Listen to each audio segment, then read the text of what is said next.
नमस्कार, सुप्रभात। आज है 27 सितंबर 2022 और आज से संबंधित जो इम्पोर्टेंट करंट अफेयर्स के प्रश्न हैं उसको हम इस वीडियो के अंदर डिस्कस करने वाले हैं।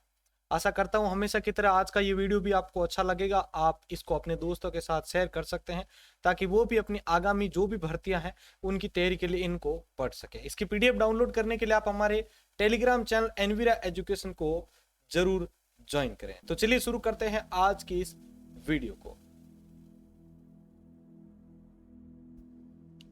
तो आज की इस वीडियो के अंतर्गत हम सबसे पहले जो है हमेशा की तरह सबसे पहले इंपॉर्टेंट जो टॉपिक्स हैं उनको पढ़ेंगे, फिर इस पर आधारित जो एमसीक्यूज हैं उनको डिस्कस करेंगे। तो सबसे पहला टॉपिक देखिए, electronic sector skills council of India ने सैमसंग इंडिया के साथ एक समझौता ज्ञापन पर हस्ताक्षर किए हैं ताकि युवाओं को उनकी रोजगार क्षमता बढ़ाने के लिए उभरते प्रौद्योगिकी डोमेन में उद्योग प्रासंगिक कौशल के साथ सशक्त बनाया जा सके। Electronics sector skill council of India, इसने जो है सैमसंग इंडिया के साथ एक समझौता ज्ञापन पर हस्ताक्षर किए हैं।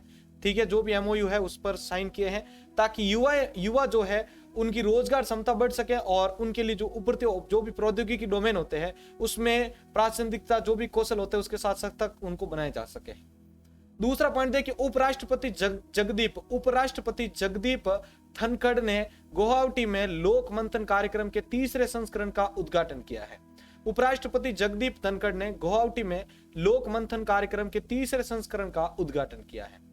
तीसरा पॉइंट है, बिजली क्षेत्र केंद्रित गैर बैंकिंग वित्तीय कंपनी यानी एनबीएफसी आरईसी लिमिटेड को एक महारत्न केंद्रीय सार्वजनिक क्षेत्र के उद्यम का दर्जा दिया है। इस प्रकार इसे अधिक परिचालन और वित्तीय स्वायत्ता जो है प्रदान की गई है। देख लीजिएगा यहाँ पर बिजली क्षेत्र केंद्रित गैर बैंकिंग वित्तीय कंपनी आरईसी लिमिटेड को एक महारत्न केंद्रीय सार्वजनिक क्षेत्र के उद्यम का दर्जा दिया गया है।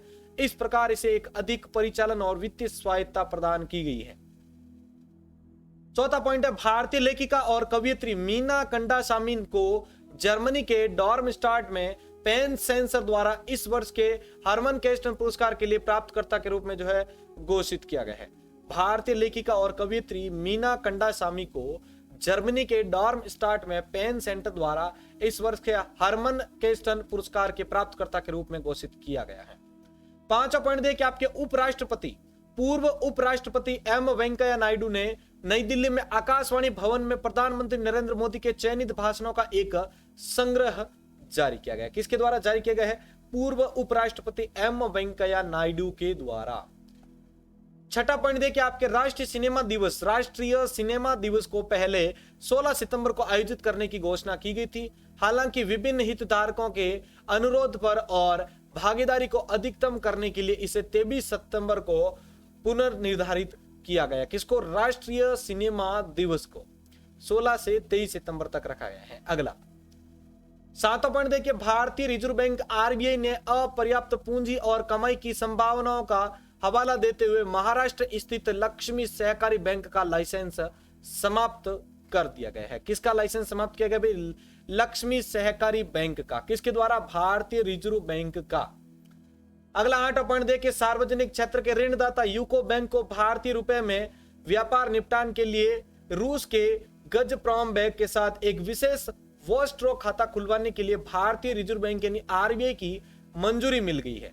भारतीय बैंकों को भारतीय मुद्रा में व्यापार करने की अनुमति देने के लिए आरबीआई के फैसले के बाद कोलकाता स्थित ऋणदाता नियामक की मंजूरी प्राप्त करने वाला पहला बैंक बन गया है। नौवां पॉइंट आपके, भारत में हर साल 25 सितंबर को अंत्योदय दिवस मनाया जाता है। वेरी इंपॉर्टेंट पॉइंट है। हर साल 25 सितंबर को कौन सा दिवस मनाया जाता है? अंत्योदय दिवस मनाया जाता है। यहां भारतीय नेता पंडित दीनदयाल उपाध्याय की जयंती का प्रतीक माना जाता है। किसका? पंडित दीनदयाल उपाध्याय की जयंती का प्रतीक है अंत्योदय दिवस। कब मनाया जाता है? 25 सितंबर को। और उनके जीवन और विरासत को याद करने के लिए उनके सम्मान में मनाया जाता है। अगला देखिए, आपके यूके स्थित टेरापे ने यूनिफाइड पेमेंट इंटरफेस यानी यूपीआई के माध्यम से सीमा पर लेन देन को सक्षम करने के लिए एनपीसीआई इंटरनेशनल पेमेंट लिमिटेड के साथ भागीदारी की है। तो यहां पर हमारे आज के जो इंपॉर्टेंट 27 सितंबर से संबंधित जो टॉपिक्स थे वो हमने क्लियर कर लिए हैं। अब कोशिश करते हैं कि भाई इस पर आधारित आप कितने क्वेश्चंस का आंसर जो है सही दे पाते हैं। तो एक बार सभी वीडियो को प्लीज लाइक कर दीजिए। तो देखिए अब पहला प्रश्न आपके सामने स्क्रीन के ऊपर लेके आ रहा हूं मैं। पहला प्रश्न है आपके सामने, ESSCI ने निम्नलिखित में से किस कंपनी के साथ एक समझौता ज्ञापन पर हस्ताक्षर किए हैं ताकि युवाओं को उनकी रोजगार क्षमता बढ़ाने हेतु उभरते प्रौद्योगिकी डोमेन में उद्योग प्रासंगिकता कौशल के साथ सशक्त बनाया जा सके। तो फटाफट इस प्रश्न का आंसर कमेंट बॉक्स में लिखिए। आपके 10 सेकंड का समय शुरू हो चुका है। समय अंतराल को ध्यान में रखते हुए फटाफट अपने जो आंसर है वो सभी कमेंट बॉक्स में लिखते रहें। तो देखिए भाई पहले प्रश्न का जो उत्तर होगा, ESSCI ने निम्नलिखित में से किस कंपनी के साथ समझौता ज्ञापन पर हस्ताक्षर किए हैं।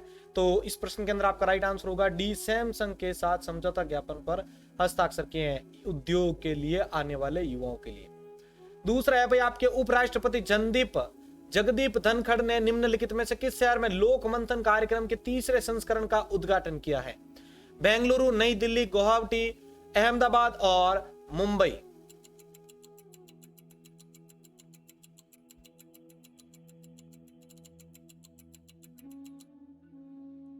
तो देखिए भाई प्रश्न संख्या 2 का उत्तर आपके सामने। प्रश्न संख्या 2 का उत्तर होता है आपके सी, गुवाहाटी।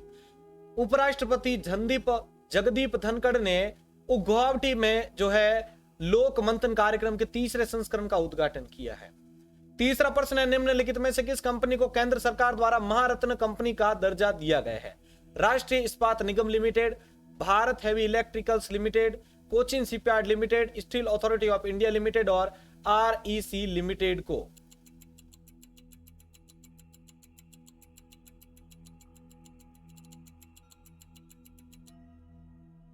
तो देखिए तीसरे प्रश्न का उत्तर प्रश्न संख्या 3 के अंदर आपका राइट आंसर होगा REC लिमिटेड को जो है केंद्र सरकार द्वारा महारत्न कंपनी का दर्जा दिया गया है। चौथा प्रश्न देखिए, जर्मनी के डॉर्म स्टेट में पेन सेंटर द्वारा हरमन केस्टन पुरस्कार के प्राप्तकर्ता के रूप में किसे नामित किया गया है। निवेदिता मेनन, मीना कांदासामी, यशिका दत्त, सूरज येंगड़े और कविता कृष्णन।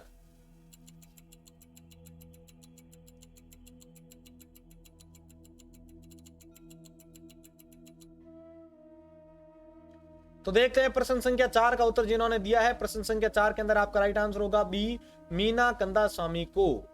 पांचवा प्रश्न आपके सामने स्क्रीन के ऊपर आ चुका है भाई।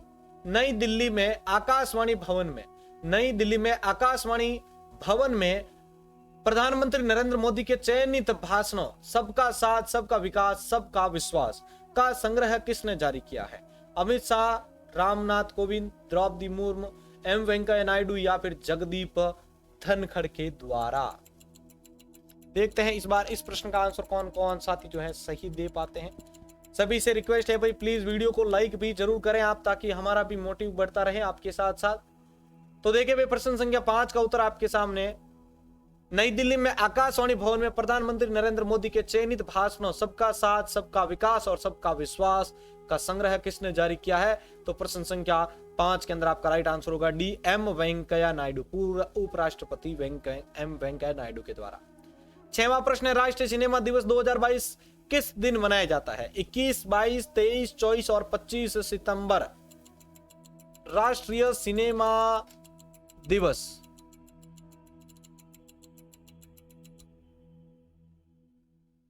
तो देखिए प्रश्न संख्या 6 के अंदर आपका राइट आंसर होगा सी, 23 सितंबर को। किस दिन भाई, 23 सितंबर को।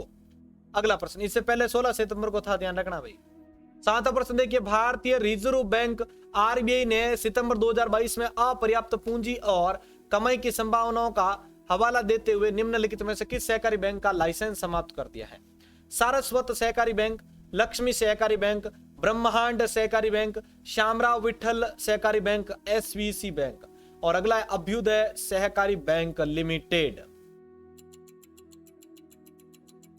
वीडियो को लाइक भी करते रहे भाई।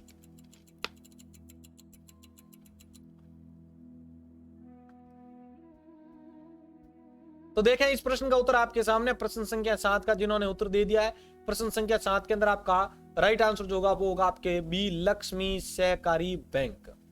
अगला प्रश्न देखिए भाई, अगला प्रश्न आपके सामने है 8वां। भारतीय बैंकों को भारतीय मुद्रा में व्यापार करने की अनुमति देने के लिए आरबीआई के फैसले के बाद निम्नलिखित में से कौन विनियम की मंजूरी प्राप्त करने वाला पहला बैंक बना है? SBI, Indian bank, bank of India और यूको बैंक तथा कैनेडा बैंक।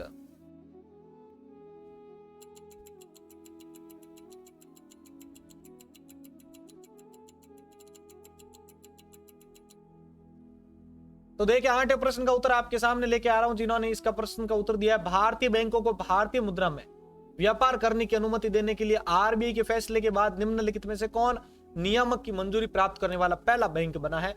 तो इस प्रश्न के अंदर आपका राइट आंसर होगा डी, यूको बैंक बना है। अगला 9वां प्रश्न, अंत्योदय दिवस भारत में प्रतिवर्ष किस दिन मनाया जाता है? 21, 22, 23, 24 और 25। इनमें से किस दिवस के दिन मनाया जाता है अंत्योदय दिवस?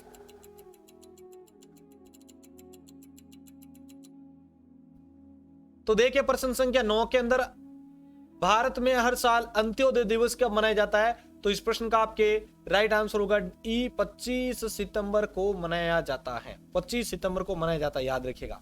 ठीक है, जो भारतीय नेता थे पंडित दीनदयाल उपाध्याय, ठीक है, दीनदयाल उपाध्याय जो थे उनकी याद में मनाया जाता है यह अंत्योदय दिवस, जयंती की। अगला 10वां प्रश्न आपके लिए लास्ट प्रश्न है भाई।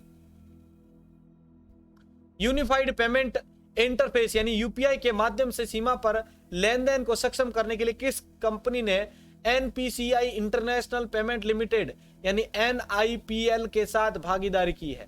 टेरा Pay, Ria money transfer, MoneyGram international inc, ट्रांसफार्ट्स या फिर आपके इक्विटी ग्रुप होल्डिंग्स।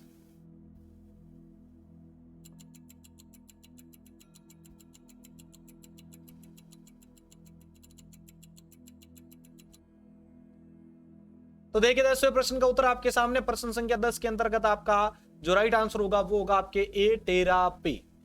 ठीक है, 10वें प्रश्न के अंदर आपका राइट आंसर होगा ए, टेरा पे। तो जिन साथियों को आज का वीडियो अच्छा लगा है तो उन सभी से मेरा एक प्यारा सा रिक्वेस्ट है कि भाई सभी जल्दी से इस वीडियो को लाइक कीजिए, अपने दोस्तों के साथ शेयर कीजिए। इसी प्रकार आप हमें चैनल को सपोर्ट करें, आगे बढ़ते रहें। और इसी प्रकार इसी वीडियो के साथ में जो है आप सभी से अलविदा लेता हूं। मिलते हैं नेक्स्ट शिक्षा समाचार के वीडियो के साथ। जय हिंद, जय भारत।